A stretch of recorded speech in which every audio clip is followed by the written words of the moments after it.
नमस्कार, स्वागत है आपका न्यूज़ कोट आप देख रहे हैं और मैं भी हूं आपके साथ लता। हालांकि उत्तराखंड में जिस तरीके से जो विधानसभा चुनाव के परिणाम आए उसके बाद हालांकि मुख्यमंत्री पुष्कर सिंह धामी अपनी सीट ज़रूर हार गए हो, लेकिन दूसरी ओर उत्तराखंड को जिताने का काम उन्होंने हालांकि किया है। लेकिन इस समय हम खटीमा विधानसभा सीट पर मौजूद हैं, जहाँ पर जो बीजेपी के कार्यकर्ता हैं, जो तमाम जो उत्साहित कार्यकर्ता अभी भी जो जोर शोर से मैदान में लगे हुए हैं, उनसे हम बातचीत करने की कोशिश करेंगे और ये जानने की कोशिश करेंगे कि हालांकि पूरा उत्तराखंड तो उन्होंने जिता दिया, लेकिन क्या कोर कसर खटीमा में रह गई कि खटीमा में मुख्यमंत्री को एक नए चेहरे ने हरा दिया। फिलहाल हमारे साथ मुख्यमंत्री पुष्कर सिंह धामी के जो निर्वाचन एजेंट है वो हमारे साथ मौजूद है, उनसे हम बातचीत करेंगे। तो सर, जिस तरीके से लगातार प्रदेश भर की नज़र नहीं बोले, पूरे देश की जो नज़र थी वो इस हॉट सीट पर टिकी हुई थी कि जो मुख्यमंत्री की साख जो दाव पर लगी हुई है वो कितना कारगर साबित हो पाती है। लेकिन हालांकि एक नए चेहरा भुवन कापड़ी थे, हालांकि पिछले बार करारी हार उन्होंने भी देखी थी, लेकिन इस बार उस हार का बदला उन्होंने लिया है क्योंकि 6000 से ज़्यादा वोटों से वो जीते हैं। पर सर, इस पर आप क्या कहेंगे?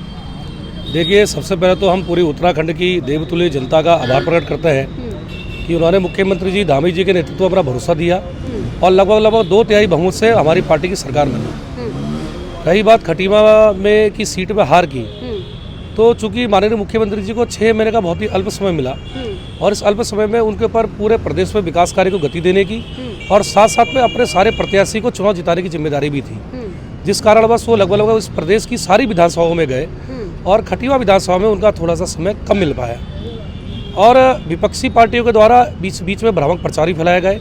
उन्होंने हमारे थारू जनजाति बहुल्य के मतदाताओं को या हमारे गैर पर्वतीय मतदाताओं को कई ऐसे उन्होंने प्रलोभन देके, प्रपंच देके और एक उनके बीच में भ्रांतियाँ फैलाकर वोटों को अपने पक्ष में साधने का प्रयास किया।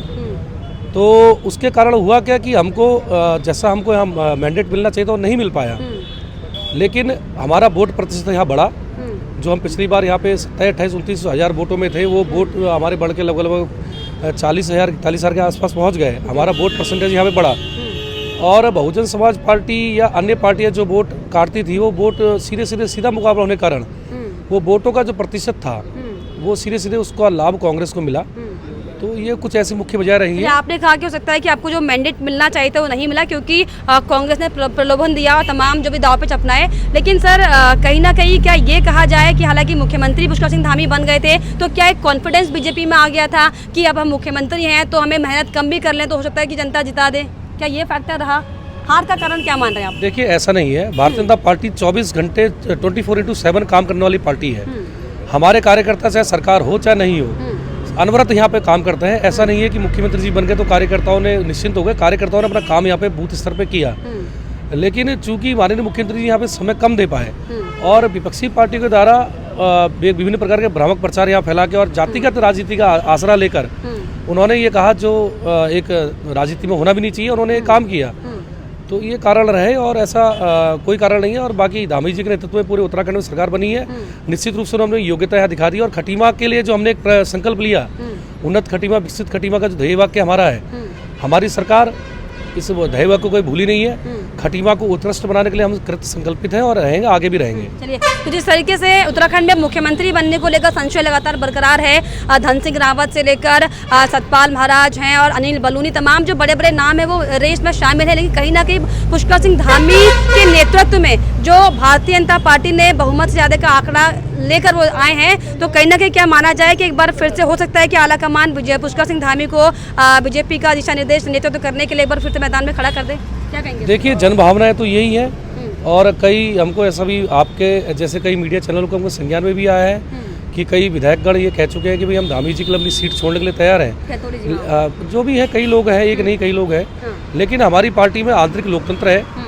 विधायक मंडल की बैठक के बाद और पार्टी का हाईकमान के निर्णय के बाद ही सारी चीज़ें क्लियर होती हैं। तो अभी कुछ भी कहना जल्दबाजी हो जाएगी। तो अभी जो भी होगा पार्टी का हाईकमान के आला कमान के ऊपर उसका निर्णय है। आला कमान जो भी करेगा वो अपने हिसाब से ठीक करेगा, लेकिन उत्तराखंड की जनभावना है धामी जी के साथ में है, ऐसा हमारा मानना है। तो आखिर में हालांकि चलिए, जनता ने जवाब दिया है अपने तरीके से, लेकिन आप लोगों को क्या लगता है कि कहीं ना कहीं कोई चूक रही यहाँ पर, या आप लोग लगता है कि नहीं 100% 100% आपने काम किया? कहीं ना कहीं महसूस होता है कि कोई चूक रही? ये लोकतंत्र का उत्सव है। जीत हार लगातार चलती रहती है, ऐसा नहीं होता। कई देखिए, हरीश रावत खुद चुनाव हार गए अपनी सीट से, पंजाब में चन्नी चुनाव हार गए, या कैप्टन अमरिंदर सिंह यहाँ चुनाव हार गए। और ऐसी कुछ चीज़ें रही हैं। इससे ऐसा नहीं होता कि किसी के कार्यप्रणाली में हम कोई संदेह खड़ा करें।